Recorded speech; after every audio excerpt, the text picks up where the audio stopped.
Hello, well in this video I'm going to run through making chair stretchers, and here's a typical chair stretcher. So once you've got your piece of riven wood that you split out from a log, as I've shown in one of the other videos, the idea is to use either spokeshaves to get a nice round stretcher, or to use rotary planes. Now in this video I'll show how to do it using spokeshaves.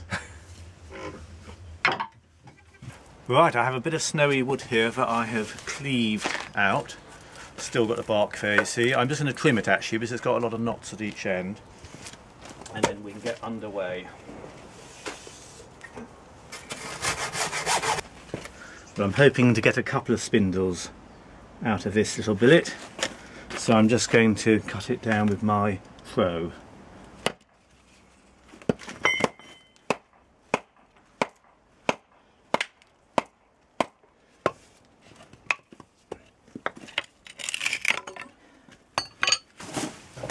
Having got the billet of wood split out the log, I'm now using my shave horse. I'm going to draw a knife off the bulk of the waste. So this is quite a quick operation, just really to remove a lot more wood, so then I go in with a spokeshave. What I'm trying to do at the whole time is think of a round spindle. So I'm trying to draw a knife off to a round shape, and as you can see with the draw knife you can get quite large bits off at one pass. That's a great tool for shifting material. This ash I actually cut last year, so it's been standing out there getting rather cold actually. I think it's alright. I find with ash one can generally leave it a little while. Get below this bark. Find the wood's normally a bit better just below the bark. There we are. So as you can see, it's fairly quick. It's a good thing to be doing on a day like today when it's cold. It warms you up. Right. Bit more off the middle, and I'm back.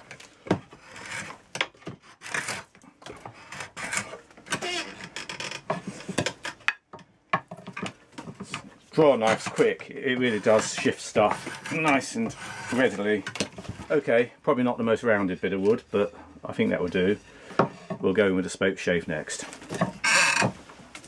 Well, having done the draw knifing, my next step is to do some spokeshaving, and I've got a couple of curved spokeshaves here, so one's slightly larger than the other one.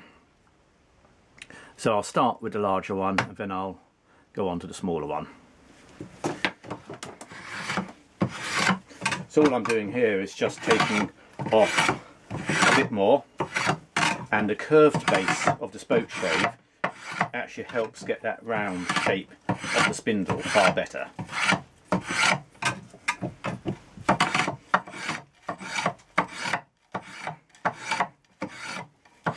It's worth looking at the end now and again to check is it going circular or not, and keep reversing it so you don't find you just shave one edge or one side. The other thing you have to sort of watch as you do this is that you actually get your shave horse cheese block, as I call it, the wedge, down the whole time. So as the spindle gets thinner, you need to just reposition your wedge. I mean, this is quite quick. You can, I'm doing it quite relaxed here, but you can speed it up if you want to. It's quite nice to actually try and work out the plane as to where it's going, and to get the best shape as you do it. There we are. This particular spindle's got a little bit of kink in the middle, which I'm not, there's anything too wild about. I'll see how it goes. Sometimes what you can do, if you find you get one bit that's not quite as good as the others, you can actually use it as, say, a side stretcher where structurally it's not quite so important. Right, well I'm probably going a little bit oval on my shape, So I'll try and keep this a bit rounder. It's going okay. I do like Spokeshave spindles because you can go with the grain far more than with rounders, and you get this nice sort of rustic look. It's obviously going to look a bit more curvy, but in some ways that's the attraction. Right, getting that. Whether I've maintained this the whole way along is a different matter. Okay, I'll change over Spokeshaves. It's worth having a little gauge just to help with this sort of thing. So here's my wooden gauge where I've drilled holes quite accurately with a Fulson bit. So I've got inch, 7/8, 3/4, 5/8, half, 3/8. One can do it metric, depends what currency you like. And you see at the moment, you get a rough idea. The spindle's fairly good. There you can see where it's wider, not so wide. So it's not down to 7/8 yet. Anyway, I'll use this slightly finer Spokeshave now, take a bit more off, try and keep my roundness coming up. So this is another Spokeshave, quite nice to get as thicker bladed Spokeshaves as you can. I do find the better quality ones are worth the money. You're getting something which keeps generally a better edge and it's just pleasanter to use. It powers through the wood quite a bit better. It is down to personal preference, and I mean there's nothing wrong with a basic Spokeshave, it does the job. But if you're doing a lot of it, it's quite nice to have one of these slightly more beefy ones. Danger of this sort of thing is you end up Spokeshaving away, lose concentration and suddenly think, oh dear, it's gone a bit thin in the middle, or I haven't taken anything out on the middle.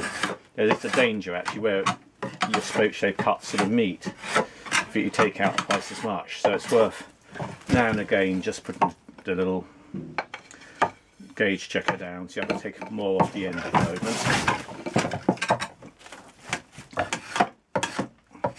And still make sure that I get that as round as I can.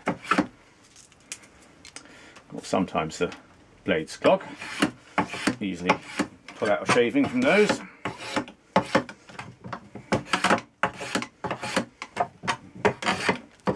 There we are. Right.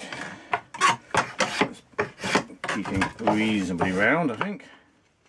Yep. So we're coming up for the next hole. So a little bit more off the end there. No more off the middle, a bit more off that end. So let's take a bit off each end. Trying to sort of keep the line upright for the whole of the spindle. So a bit more off that end. At this stage, I mean, what one will do is get the bulk of the material off, but then actually put this in an airing cupboard or somewhere warm to dry off. Because the idea is you put a wet spindle, sorry, a dry spindle, into a wet post. So there you are. I've got a bit of a knot on the end of this one, which I'm not particularly keen on, but never mind.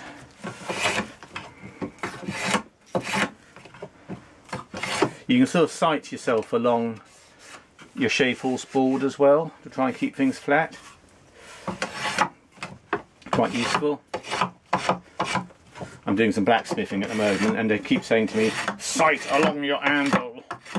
So when you're hammering down a piece of metal, it's probably fairly obvious to anyone who's done a lot of blacksmithing.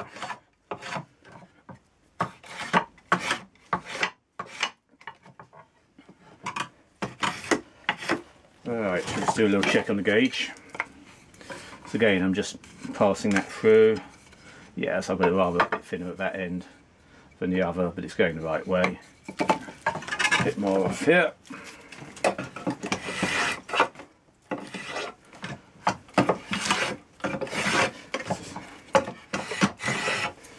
In some ways there's a lot to be said for taking longer sweeps with the tool, because you do sort of get a more accurately defined. If you just do little nibbles to each end, you tend to round off one end more than the other, or it's not all in line. So where it is feasible, it's quite a good idea to try and take a longer pull at it.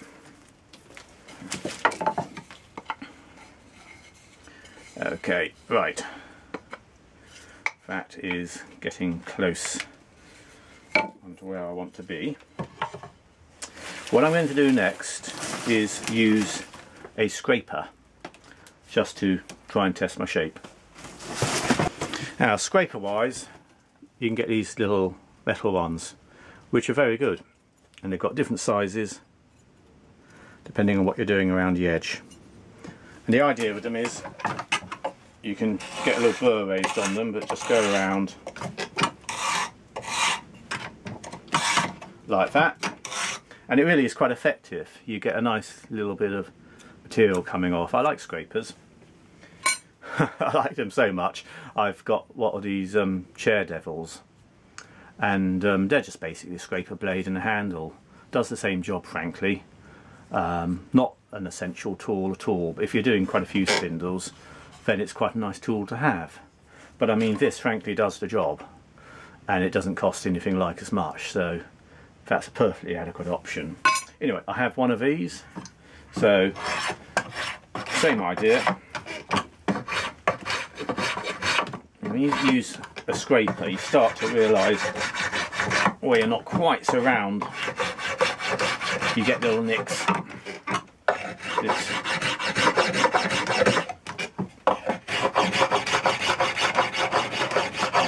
They're good though.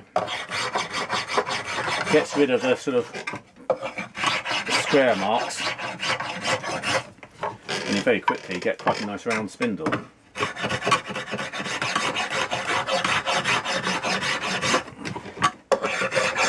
Now, of course, when this dries, it will go slightly overlised, which actually doesn't matter in the slightest. I like to see that on a chair, when you know it's been made with green wood. Obviously, when it comes to do the jointing, the sort of mortise and tenon, you have to re-round it if you're drilling your hole, which is how one normally does it. Someone just leaves a bit of margin for that. There's no problem. It's not a huge level of shrinkage. 16th inch, a couple of millimetres, something like that. It's not, just goes slightly oval. Enough to notice if you drill a round hole, but frankly, unless you're really studying it, if you take a look at the video on analysing a traditional Windsor chair that I did, you'll see what I mean. You can see it, you can measure it, but it's not huge. Right, that is now beginning to look like quite a respectable bit of spindle, and what I'll be doing with that is probably doing a little bit more fine fettling, but then it can go away to dry off, and the wood will get a lot harder as it dries, and then it'll be even easier to get a better finish on it. It's getting there with its finish. I need to do a little bit more scraping. Got a little bit of a knot in the middle there. I'd rather not have, but it's still quite usable. This spindle at this thickness, because it's quite thick, is phenomenally strong. You really would find that difficult to break, and the reason for that is the grain is going, because it's been made from riven wood, you can follow the grain with no run out right the whole way up from top to tail. And that's the beauty of properly made, handmade Windsor chairs. They are so strong, and you can make them so light. And this is far thicker than it needs to be for a stretcher, really, but for the kind of chair I'm doing, it has got quite thick stretchers, so that's what I want. Well, I've been giving this a little bit more of a scrape and a clean, and as you can see, it comes up quite well. So I'll let that dry. I've been using my little gauge as I've been going along, so I wanted this to be a little bit under the 3/4 inch, which it is. It's fine. It's I'll get that in the camera a bit better for you. So there you are, it goes through fairly consistently the whole way. It's the beauty of green woodworking, you don't have to be too precise. The chair bodgers never were, and well, that appeals to me anyway. So that's it won't go into 5/8, so just the 1/8 inch difference. But no, I'll let that dry now, and then I'll give it another little smooth over. I hope you found that useful as how I make spindles using Spokeshaves. As I say, I do probably prefer to use rotary planes myself, so the other video I cover rotary plane making of spindles in quite a bit of depth. The thing I will say about the Spokeshaves, apart from the fact that it's simply you don't need the equipment, you do get a more rusticy type of appearance because the wood, you really can follow the grain nicely with a Spokeshave. So the spindle may not be supremely straight, but to me that actually enhances it in many ways, because the chair, if you want a straight spindle, you'll go for a factory-made chair. What you're getting here is something which is just a little bit more authentic. You've got your grain going from top to end, so it is incredibly strong. Really is strong, that, and you've got the nature of the wood coming through, which I like personally. So there you are. Hope that's been useful. Spindles with Spokeshaves.